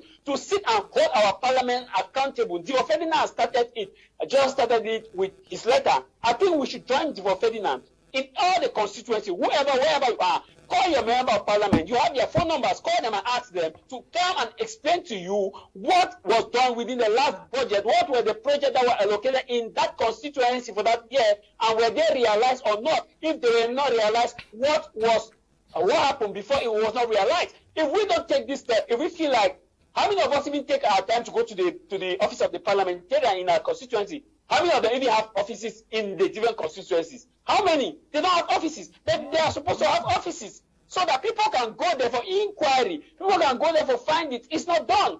Most of the time they are in Yaoundé. They are never on the ground. And the role of the parliament is to debate bills. And when you debate the bills, you come and explain to the people. And you hold those who are executing this project accountable. Parliament Babaji wrote 24 billion last year, 8 billion this year, and the MP in that region or that constituency is sitting and just clapping. Yes. To me, Leonard, until we hold our MPs accountable and we start pushing them to create their offices so that we can go to the offices to get what is happening, we will not want to sit and talk, not will be done.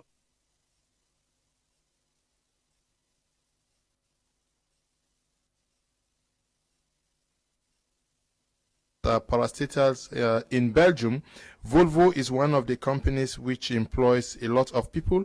Each time it has financial difficulties, the Flemish government provides subsidies because it is better to keep people employed than the burden of taking care of unemployed people.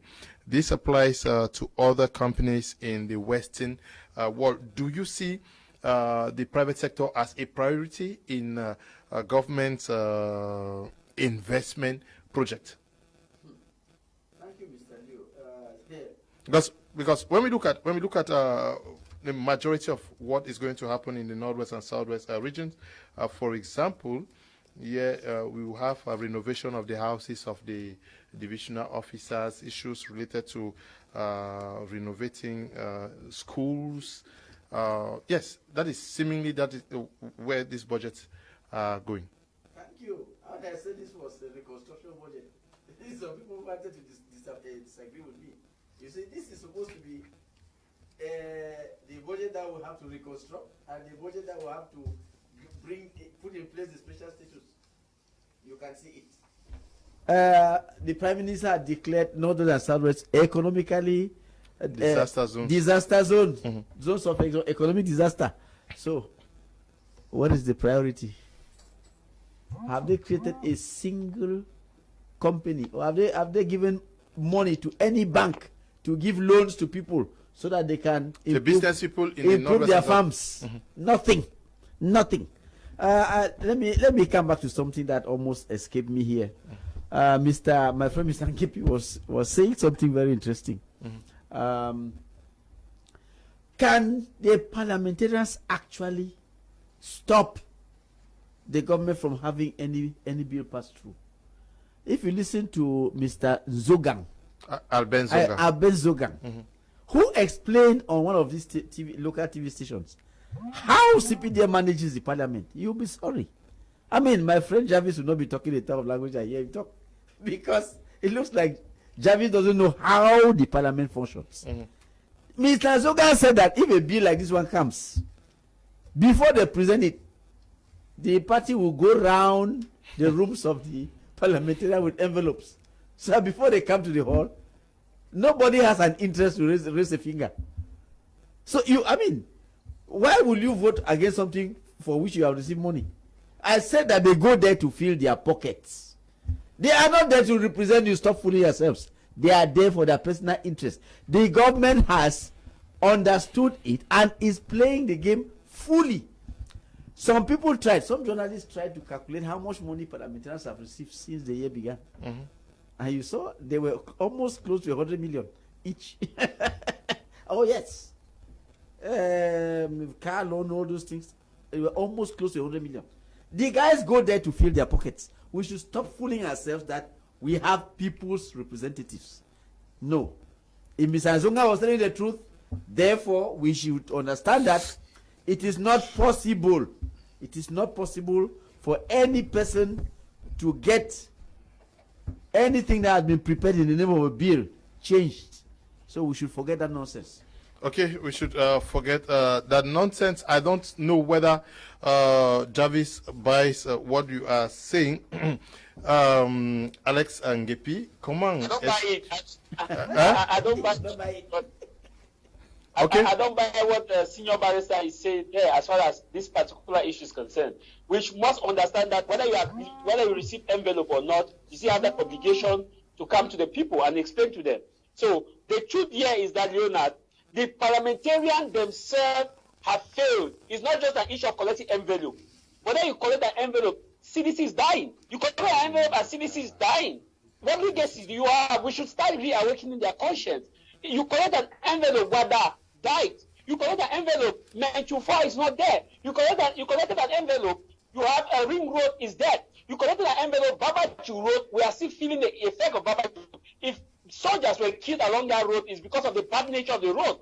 And because of the fact that the people, cars have to park and all those like. You ask yourself, what will this envelope do when it comes to your legacy? To me, let's not give the excuse of envelope. When we give envelope, is that we are legitimizing or we are giving the pretext that, hey, go ahead and be collecting your envelope. It is time for us to start hammering as Difo Ferdinand has done.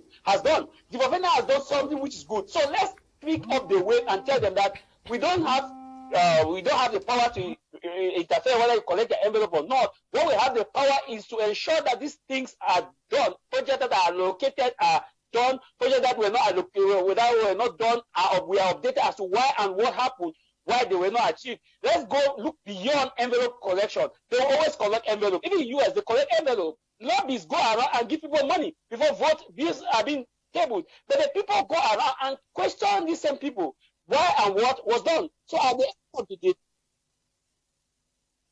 est préparé par des gens au ministère de Minepat, non? Et les gens du ministère des Finances. Ces budgets-là relèvent des arrondissements, des départements et puis des régions et puis sont remontés dans les besoins, non? Des arrondissements, des départements et puis des régions et sont remontés au ministère à Yaoundé. Est-ce que ce n'est pas aussi le jeu des lobbies, des élites des régions? En principe, c'est le mécanisme pour élaborer un budget. C'est-à-dire, élaborer un budget, on part de la base. C'est-à-dire que chaque arrondissement devrait, à partir de là, élaborer son budget. Ça remonte au niveau des départements et chaque ministère, c'est pas à tous les niveaux. Oui. Donc, tous les ministères, que ce soit le tourisme, la fonction publique, les finances, travaux publics, tous les ministères, même à la mer, tout le monde élabore des budgets à leur niveau. Ça remonte, c'est centralisé pour enfin se retrouver à la primature et une copie est acheminée à la présidence. Le président est d'accord. Ça se retrouve maintenant à l'Assemblée, c'est envoyé à la commission, des présidents qui se réunissent et s'ils approuvent donc cette loi budgétaire, maintenant le président de l'Assemblée renvoie ce budget vers la commission indiquée qui est la commission des finances. C'est donc eux qui vont étudier le budget, ils étudient et ils adoptent d'abord ça. Bon, ils donnent leur accord. Maintenant, après ce budget se retrouve au niveau des députés en séance plénière et ils ont le choix une copie est transmise aux députés, à chaque député. Quand ils se retrouvent dans la séance plénière, les députés peuvent voter le budget, comme j'ai tantôt expliqué, par acclamation, ils peuvent par les mains levées, assis debout ou par vote. C'est tous ces mécanismes-là. Mais ce qui est intéressant, c'est que c'est souvent que les députés doivent prendre ils doivent regarder le budget, faire des amendements et avant de voter. Chaque député qui est un député de la République devrait, pour sa localité, par exemple, je suis député de la Vallée du Thème, je devrais regarder le budget de la Vallée du Thème d'investissement et voir si cela reflète des réalités. Donc, c'est juste pour, je te dis, les parlementaires ont le pouvoir de bloquer le budget. On a vu ça aux États-Unis, où le budget ont souhaité. Mais vous avez dit tout à l'heure qu'ils ne peuvent pas le faire, non? Non, j'ai dit qu'ils ont le pouvoir de bloquer, mais seulement à l'heure actuelle, comme c'est le RDPC qui a la majorité obèse et que ces parlementaires qui sont élus ne reflètent pas la volonté souveraine du peuple dès la base, alors ils préfèrent donc jouer le jeu du gouvernement, Ok. de RDPC, de ceux qui les ont mis là. Ok, et ok, non n'importe ok, qui peut. ok. Mais si le font, ils ont la capacité de refuser un budget, de le renvoyer. Ok. Et les mécanismes Okay, peuvent we are reprendre. going to take a very short break. We talk a little bit of business to also help our communities out there. Many persons would want to have assistance, and they have been writing at times that when there are opportunities, Mr. Kum, please let us know. So we saw an opportunity today, and we thought that we should share with you watching us from your respective homes. If you find it interesting, you can contact the person who is going to tell us what this opportunity is. We are receiving on this platform for a very, I'm sure, maximum 5 minutes, Mr. Njume Valentine Akela. He is the director of Educativa, based in the United Kingdom. Okay, good evening and welcome. Thank you. And I'll start by finding out what Educativa is all about. Thank you, Mr. Liu. I'm happy to meet Barrister Ashu because I've always been watching him. Okay. In the UK, I like the way he talks. Even the gentleman. Okay. We always follow up this program. Okay. So I'm Jume Valentine. I'm the director of Educativa Marketing. Educativa is a group of consultants, 15 of us, who came together to form this group in the United Kingdom. This is to help African students who want to pursue their education in the UK, in the US, in Canada. But this time, Educativa, because UK government, since 2 years ago, they launched this program where they are absorbing nurses into NHS in the United Kingdom. So Educativa is a whole group of 15 consultants to help for this project. You are based in the UK? Yes. Is there an office in Cameroon? Yes, we have an office in Boya. I'm here even with the court registrar of the Court of Appeal, Boya, Mr. William Nkume. Okay. He is our point of contact in Cameroon. In Yaoundé, we also have an office at Jega, around, no, not Jega Palace, Eligun Sonu. That is the old, I've just forgotten the name, but it is around Eligun Sonu, somewhere around that place. It's called, I'll remember the name. Okay. Now, you say there are opportunities in the UK now. Can we understand what these opportunities are? Are they short courses? Are there programs, direct programs that would facilitate your, you get direct employment? Yes. Okay. Yeah. So this time around is not education. This time is direct employment. Okay. In the UK? In the UK.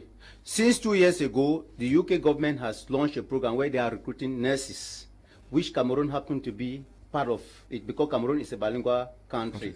So I'm not involved in politics, but instead to help Cameroonians. What Cameroon has given me, I want to bring it back.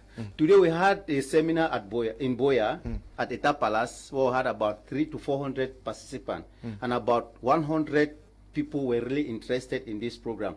Now, this program involved nurses, pharmacists, those who have midwife. So, you know, Cameroon is a third world country. The way we do things in the third world country is not the way they do things in the first world country. So these nurses, they come to England, they are going to study OAT. OAT means Occupational English Test. That is to twist their language, to make them become more dynamic, to make them become more responsible. Now, you see, most nurses in Cameroon, when they finish their courses, they have to join association. Like you have the Nursing Council of UK, which is NMC. This is Nursing Council of Midwife in UK that regulate all nurses and midwives, and that is a code of conduct. I have not seen it in Cameroon. It is in Cameroon, but most of these nurses, they don't know about it. So Educativa has come to tell them that those who will be recruited are coming to the UK to study OAT, and then later on they will register as NMC. Now to have this code and now begin to work in the UK. Now, for the first 3 months, each month they have about 300,000 funds that they have been paid. Now, after the first 3 months, they will do another 8 months again of internship, which they will be earning £2,000, which is about 1,450,000 there in the UK. in the UK. Now, I want to tell Cameroonians that your money you are paying directly to the company in the UK. What monies? Okay, for example, you know, I transported myself from here to Cameroon. I paid a flight. 2, the company that is going to train you, you are supposed to pay £2,500 for them to train you, so that now you become a full-time nurse. Now, it is not limited there. You have to pay £1,500 for your accommodation. There in the UK. You are paying there in the UK, plus £300, which this is about £4,300. Knowing that, Mr. Leo, when you leave Cameroon to go and study nursing in the UK, you spend about 11 million. But this is an opportunity for those who are already being trained as nurses. Here in Cameroon. Here in Cameroon. Because we need nurses, those who have done 2 years, 3 years, and even 4 years. Now, if you go to the UK, after these 3 months, you start, your attitude start changing. Instead of expecting from the government of Cameroon, you start creating job for yourself. So now you can be able to help your family. And then most of these nurses, when they go to UK, you can go with your family. We have already had about 10 visas, which the guys are already happy. Yeah, what's the process? Say somebody who is watching Prime now and stumbles on this opportunity that Mr. Njume Valentine Killer, Director of Educativa, is presenting to Cameroonians. If they say we want to come, how do they do that? Fantastic question. You know, all the nurses must have an email address. Okay. You get me? Now, you must have ordinary level, A level. Even if you study nursing 1 year or 2 years, and you must belong to an association in Cameroon. Let's say, for example, you have Mr. Joseph Nkwai in Bamenda, is the president of all nurses in Cameroon. Mr. Mufo is the president of all midwives in Cameroon. Now, when you send your document to UK by email, they will now send it back to those associations to verify if really you are really a nurse or you have been practicing nursing in Cameroon. Now, if it happens that you have been practicing, you now have a number. That number they call it the PIN. Where you see, like when you go to Europe, you see they have this PIN. That PIN now is giving you now this opportunity now for you now to practice nursing in the UK. So now we need ordinary level, A level, everything concerning your nursing. You must have an updated CV to tell us what you are doing. Now, you must also be receiving a salary, even if you don't have money in your account, but you must show the UK government that you have been working in Cameroon. That will facilitate your visa. Okay. Now, for those who want to be part, how much will it cost? You say 4,000 something? Okay, for those who want to be part, the fee is £4,300. You don't give your money to nobody. You send the money directly to the education provider in the UK. You keep your receipts. Okay. Yeah. And then secondly, we will be having a seminar tomorrow in Douala. Okay. At the Hotel Valais de Prince here in Bisenge. And we will invite parents, nurses, what are those who are still going to school. We need them to come so that we could orientate them, because I am specialist in orientation. That is what I study in the uni in the UK, to guide what they are supposed to do, instead of expecting from the government, because UK government is trying to... We are running out of time. Mr. Njume Valentine, there is a seminar tomorrow at the hotel here in Douala. Yes. Is there any other seminar in Yaoundé? Yes, there will be a seminar on the 23rd at Jega Palace. 23rd of January? Yes. Okay. How do they contact you? Mr. Leo, I would love to present Mr. William, Mr. Huli, who is a court registrar in Boya, Court of Appeal, so that people should see him directly. Because can he come fast? Because we are almost out of time. Yes, Mr. William, you use the same mic. Can you just, yes, Mr. William, yes, just give the required information, please. Okay, okay. My name is William Kumekome Ebang. I'm the president of the Southwest Youth Associations, and my profession is a court registrar. We actually endorse this program because we have seen it necessary to encourage professionalism and employment in Cameroon. So My contact number is 6799087006. And tomorrow we'll be having a wonderful program. We're just from Boya. We had a wonderful program at Itapales. Sorry for the publicity. And tomorrow we'll be having another program here in Douala at Hotel de la Prince, just when you are going down towards Vallée de Prince beside the Lower Hotel. And so we are inviting everybody to be part of the program, because we want to see how we can help our brothers and sisters towards gaining employment and also professionalism. Okay, your number again? 6799087006. Okay, for those who did not get the numbers, please, can you just get to me after the program? Just request it. I'll send you the numbers. Mr. Jume Valentine, thank you for coming. We hope that Cameroonians are going to benefit, and especially when we talk about employment out of the country. It's good news, yeah? Really, Mr. Leo, it's really good news. My contact number is 68006754, and the website is www.f for Francis, O for Orange, Y for Yankee, L for Lima, and E for Tango, E for Echo, and U for Unity. So you can get the numbers. You can contact the white lady, the people directly from the UK, to verify the credibility of this program in the UK. So this program was launched for the whole world, but Cameroonians did not know. So I've brought it back so that Cameroonians too should benefit for it. Thank you, Mr. Liu. Thank you very much. We hope that when we come there, we are going to be received there. Because I have a sister who is a nurse. I would like. I cannot announce sometimes. I don't read benefits now.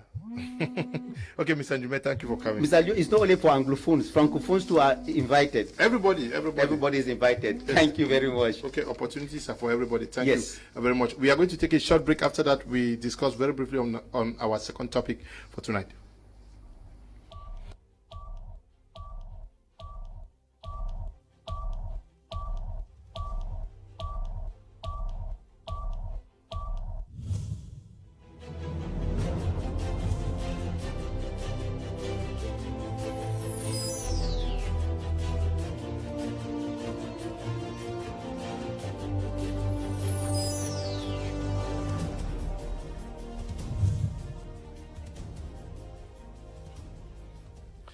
Okay, welcome back, and thank you to you, Mr. Njume Valentine Akela. We hope that those who have opportunity, who would want to work out there in the UK, especially in the domain of nursing, they should not miss this opportunity.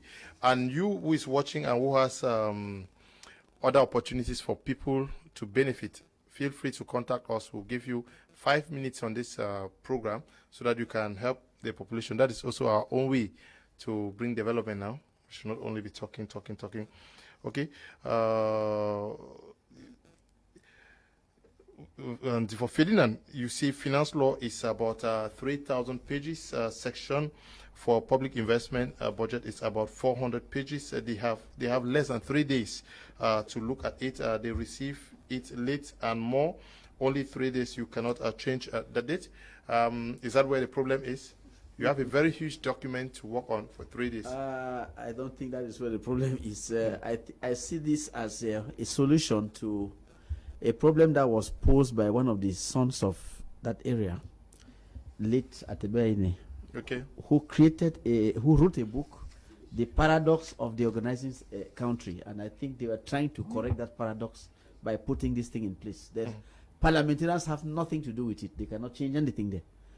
The orders are coming from above, and the people of that area of the south have all been complaining that their son is up there, but they were not getting anything. So this is an overt effort to correct that. Okay. And there's nothing any person can do about it. Yeah. Oui, je vais dire. Effectivement, c'est 3 jours pour voir le budget. Généralement, la loi des finances et d'investissement, c'est 3 jours. Mais les députés, les parlementaires ont des assistants parlementaires. Par exemple, aux États-Unis, un député a 8 assistants parlementaires.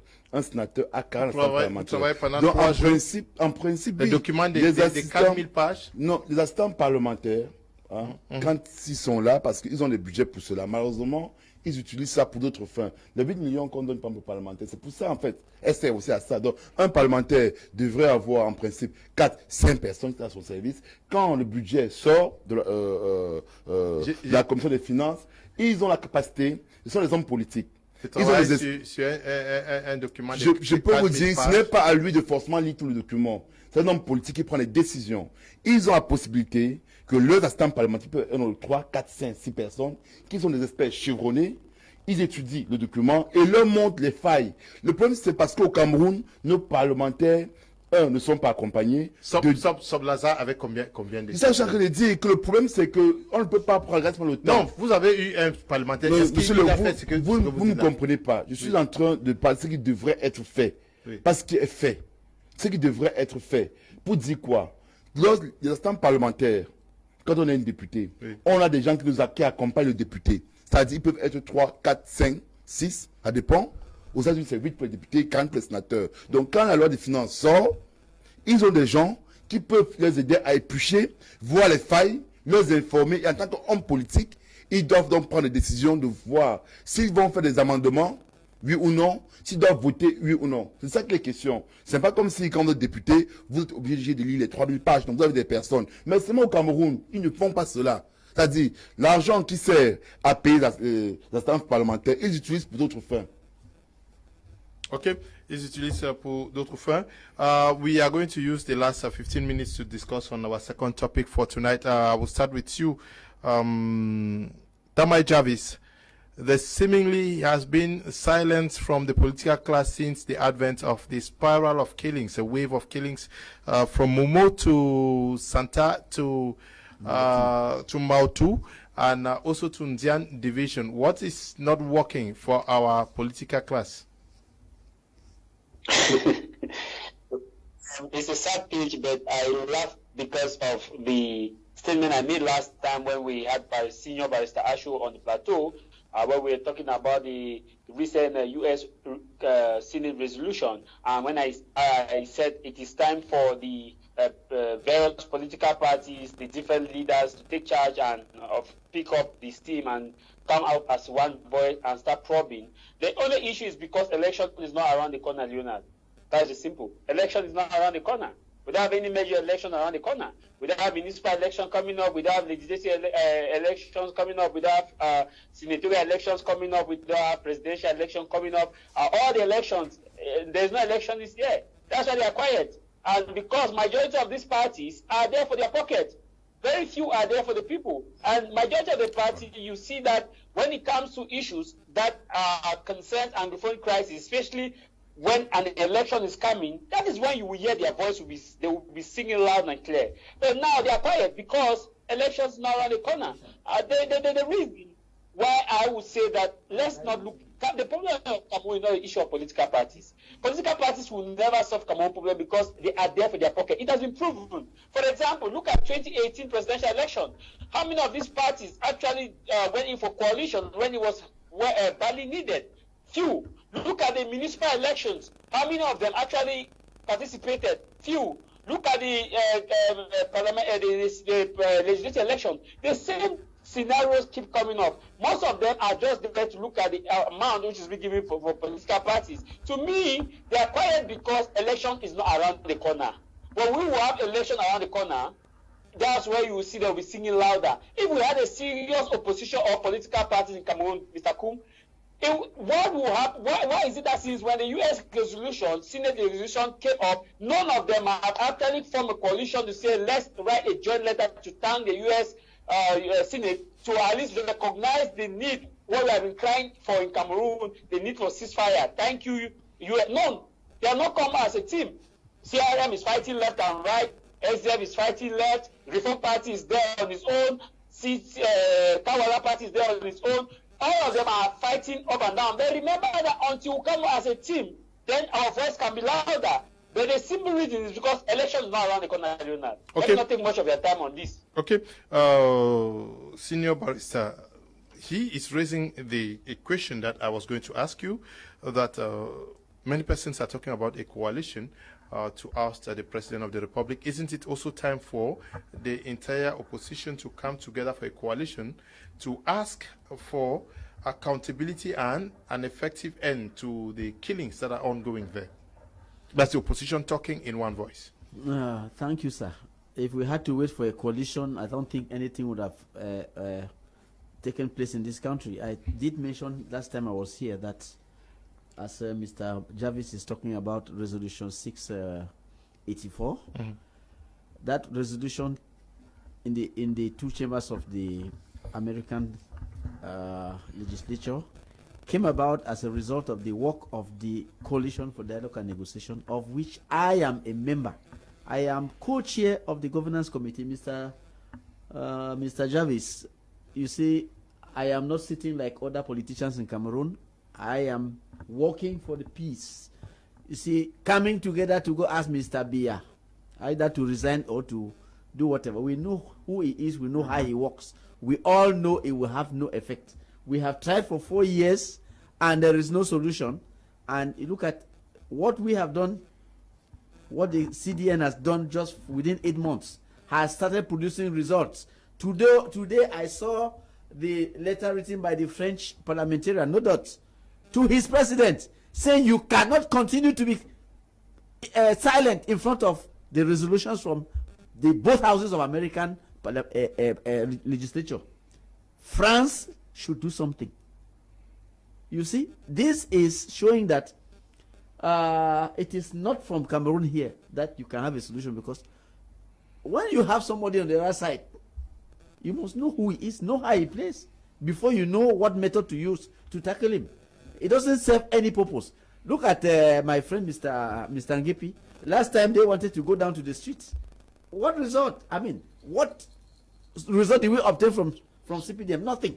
Imprisonment for people. You see, you should not keep hammering on methods that don't produce any results, but resort to things that will give you results. I think the better thing to do is to get the people who can bring this government to the negotiating table. Okay. Bring the government to the negotiating table, so that from that table, I have been saying this thing, the problems of Cameroon will be solved when the Anglophone crisis will be solved on a negotiating table, because that is where we are going to get a good electoral code. No, but my question is that why the political class has been silent with the killings? We are not talking. Well, we haven't. You didn't carry me towards that direction. No. The political class being silent about the killings. Yes. I don't know who you call political class, because I am one of them, and I have not been silent. But I've not seen your I have not been silent, because Mr. Jarvis was saying that. I'm not seeing your communique. I'm not seeing that of the. Excuse me. Yes. I was on Canal 2. I was on Sweet FM. I'm here today. I was on Dynamic FM. How? I have not been silent. Talking doesn't mean I should put in writing. I have been on 4 media platforms to express Reform Party's position on these killings. And you see, I cannot be mixed up. I cannot go begging people to come and join Reform Party to have a joint position. When the thing happens, if others don't want to talk, I will come out and give my party's position. Okay. Before Ngepi comes in, Jarvis seems not to be very d'accord with you. Yes, Jarvis. Yes. The issue is, Senior Vice Ashu should know that when it's obligatory as a must for his party to issue out a joint communique, a signed communique that can be documented, not just talking on the media. A party has to take a stand. He's talking as a president of the party, but when he sent out a communique, he's talking as the party is talking. A communique is the party, but he, as a person, can address it. So his party has still not addressed it. Political parties should form coalition to talk about Anglophone crisis. They have formed coalition to talk about how to ask the president. It's time for them to form coalition to talk about how the crisis is going. Nobody elected gave mandate to the Coalition for Dialogue. They don't have the mandate of the people. And if the international community will take them serious, Cameroon crisis serious, in resolving it, is when all these political parties who have the mandate of the people, have representative at the parliament, at the senate, have representative at the local government area, who come out as a team, all of them have signed a joint communique. TRM, SDF, Reform Party sign a joint communique. Let's keep aside coalition for election. Let's look at coalition for political parties denouncing the violence at both sides. No, none of them have done the violence at both sides. And it's a joint. Just politics. Okay. Alex Ngepi, we've not heard from the CRM party yet. There's not been any official. J'arrive. Charles Elvis est tombé dans la dette au sujet du RDPC. Parce qu'il fait, c'est de la malhonnêteté intellectuelle. Il faut qu'on le dise, les Camerounais le savent. Oui. Il y a le Reform Party qui est là. Je suis du MRC. Il porte très bien la crise anglophone, comme nous le portons aussi. Avec le SDF, avec le CPP. On connaît au Cameroun les partis qui ont fait de la crise anglophone leur combat politique. La preuve, nous, au MRC, pour les élections, pour la crise anglophone. Donc, venir aujourd'hui dire qu'on regarde, on voit les partis politiques sortir lors des élections. Je tiens à rappeler que nous avons des centaines de militants qui sont en prison parce qu'ils ont dit qu'il fallait revoir la crise anglophone. Personnellement, vous savez à quel point je suis activiste, si bien que c'était mes traits d'ambazonnier. Parce que je prends et fais un pour la crise anglophone. Je ne vais jamais critiquer Maître Achou, Seigneur Basta Achou, parce qu'il prend position pour la crise anglophone. C'est nous, nos combats qui amènent le gouvernement camerounais. Même les Américains ont sorti ces résolutions. Donc c'est une malhonnêteté intellectuelle de venir dire que l'opposition ne le fait pas. Nous le faisons assez bien. Par exemple, j'étais dimanche dans une chaîne concurrente. Nous avons parlé de cela. Le MRC est en train de produire un document dessus. Le MRC a toujours, et le président Meskamto a toujours produit des documents sur la crise anglophone et sur chaque massacre. Je tiens à rappeler, c'est l'opposition camerounaise qui a dénoncé le massacre de Ngabou contre Bon et Marie. Nous avons été menacés. Grâce aux journalistes, les journalistes ont dénoncé l'opposition camerounaise. C'est pour dire quoi? Non, nous parlons de ce cas. Monsieur Léo, je vous envoie chaque fois des messages. Je pense que je peux sortir. C'est toi, non, je le fais parce que, non, je suis un cadre du MRC pour commencer. Que ce soit un cadre politique, que ce soit un cadre administratif en tant que team manager en charge de télévision du MRC, je le suis. Donc, toute action que j'engage, engage aussi mon parti. Et je ne suis pas le seul. Nous sommes des dizaines de personnes, des centaines dans le faire. Donc, on ne peut pas venir remettre cela en cause. C'est nous qui amenons le gouvernement camerounais. Et d'ailleurs, il faudrait dire aussi qu'il y a une crise qui est oubliée. Au nord-ouest, il y a eu 13 morts dernièrement. Le MRC a combien communiqué pas au nord-ouest, au nord du Cameroun, au grand nord Cameroun. Le MRC d'agents de Gaoundéré, où 13 personnes ont été tuées. Nous avons commis un communiqué dessus. Donc, maintenant, le RDPC est en train d'amener des gens vers des faux débats. C'est-à-dire, quand il y a le massacre qui a eu lieu, ils veulent qu'on parle que des cas d'identité. Mais aujourd'hui, la réalité est là. Est-ce que l'armée camerounaise l'a commis ou non? Nous ne savons pas. Mais il est question qu'une enquête indépendante puisse être, qu'on ouvre une enquête indépendante et qu'on sache qui ont commis ces crimes de Mandou. Donc, on ne peut pas venir sur un plateau aussi sérieux que Prime dire que l'opposition ne le fait pas. Donc, c'est de la malhonnêteté intellectuelle. Et j'invite M. Charles Elvis à ne pas aller dans ce sens-là. Parce que là, il est carrément hors sujet. Il y a eu des mots dans le Momo. Hein. Il y a aussi des mots à Santa. Il y a eu des ouvriers où les mains ont été... Nous dénonçons tout cela. Non, mais vous n'avez pas demandé qu'on fasse l'investigation aussi. J'ai dit, monsieur Léonard, oui. Le MRC a tellement dénoncé qu'à un moment, ils se disent que est-ce que le MRC n'est pas ambazonien. Voilà la réalité. Parce que chaque fois, nous dénonçons. Nous dénonçons. Si c'est des partis politiques, je vous ai dit, je ne vais jamais m'en prendre au Reform Party. Okay. Parce que c'est qu'ils dénoncent. Je ne vais jamais m'en prendre au SDF. Parce qu'ils dénoncent. Ni au CPP.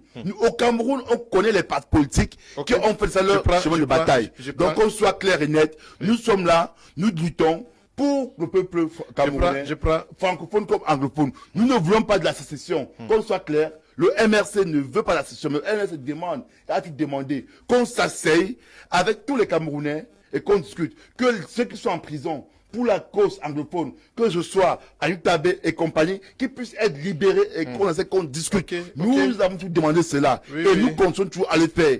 Nous avons tout commis des communiqués dessus, avec nos frères de l'opposition. Donc on ne peut pas admettre que M. Chahivis vient insulter l'opposition camerounaise qui se bat nuit et jour pour la crise anglophone. C'est inadmissible.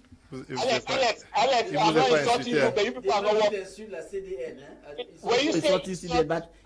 was not elected by anybody. CDN is an international organization. It is not a Cameroonian organization. No. You have to understand that, Mr. Jarvis. CDN, the Coalition for Dialogue and Negotiation, is an international organization based in Washington. Please don't confuse it with a local. Mr. Jarvis, I'm talking. I am talking. Please, can you listen? I am saying that because tomorrow you're going to say the same thing and create more confusion in people's heads.